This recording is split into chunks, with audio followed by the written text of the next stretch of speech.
வணக்கம். இன்றைய தினம் 21 மார்ச் 2023, நேரம் 9 மணி 22 நிமிஷம் ஆகுது. இப்போ நம்ம பார்க்குறோம், இன்றைக்கி லெவல்ஸ் ஃபார்ம் ஆகிருக்கு, கொஞ்சம் கேப் அப் ஓப்பன் ஆகி கீழே வந்துட்டுருக்கு. மார்க்கெட் எந்த சைடு போகுதுன்னு தெரியல. இன்றைக்கி கொஞ்சம் மேலே கீழே, அதாவது ஒரு ரேஞ்ச் பவுண்டில் தான் போகிறதுக்குண்டான வாய்ப்புகள் இருக்குது. ஸோ எந்த சைடு போகுதுன்னு தெரியல. ரோபோ எல்லாம் ஆன் பண்ணி வச்சுருக்கோம், கொஞ்சம் வெயிட் பண்ணி பார்ப்போம்.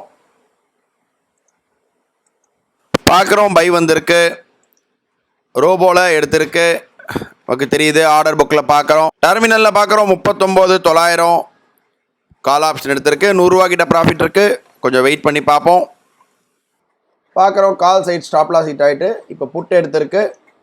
ரோபோவில் பார்க்குறோம், கால் எஸ்எல் ஹிட் ஆகிட்டு புட் ஆப்ஷன் எடுத்திருக்கு. இப்போதைக்கு ஒரு லாட் 2 லாட் புட் ஆப்ஷன் இருக்குது. எம்டிஎம் பார்க்குறோம், ஒரு 900 ரூபா 1000 ரூபா கிட்ட எம்டிஎம் மைனஸில் தான் இருக்குது. கொஞ்சம் வெயிட் பண்ணி பார்ப்போம், எந்த சைடு போகுதுன்னு தெரியல. பார்க்குறோம், அகைன் இன்றைக்கும் மார்க்கெட் சைட்வேஸ் தான் போகுது.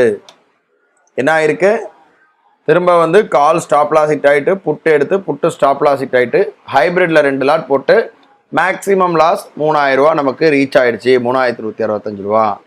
ஸோ மார்க்கெட் நல்லா இல்லாத போது நம்மளால் என்ன செய்ய முடியுமோ அதை செய்யணும். என்ன செய்ய முடியும்னா, கீழே போகிற மார்க்கெட்டை மேலே கொண்டு போக முடியாது, மேலே போகிற மார்க்கெட்டை கீழே கொண்டு போக முடியாது. நம்ம சக்தி நம்மளால் முடிகிற அளவு ஒரு ரிஸ்க்கை டிஃபைன் பண்ணிவிட்டு அந்த ரிஸ்க் இட்டாச்சுன்னா அன்றைக்கி கடையை மூடிட்டு க்ளோஸ் பண்ணிவிட்டு போயிட்டே இருக்கணும். அதை தான் ரோபோ செஞ்சுருக்கு. இன்றைக்கி 3000 ரூபா மைனஸ் ஆகிருக்கு. அதை பற்றி கவலை இல்லை, நம்ம ப்ராஃபிட்டில் தான் இருக்கோம். ஆல்மோஸ்ட் 160% ப்ராஃபிட்டில் இருக்கோம் 3 மாதத்தில். அது நமக்கு ரொம்ப போதுமானது. ஸோ இன்றைக்கி ட்ரேடை முடிக்கிறோம். நாளை ஒரு புது ட்ரேடை சந்திக்கலாம். நன்றி, வணக்கம்.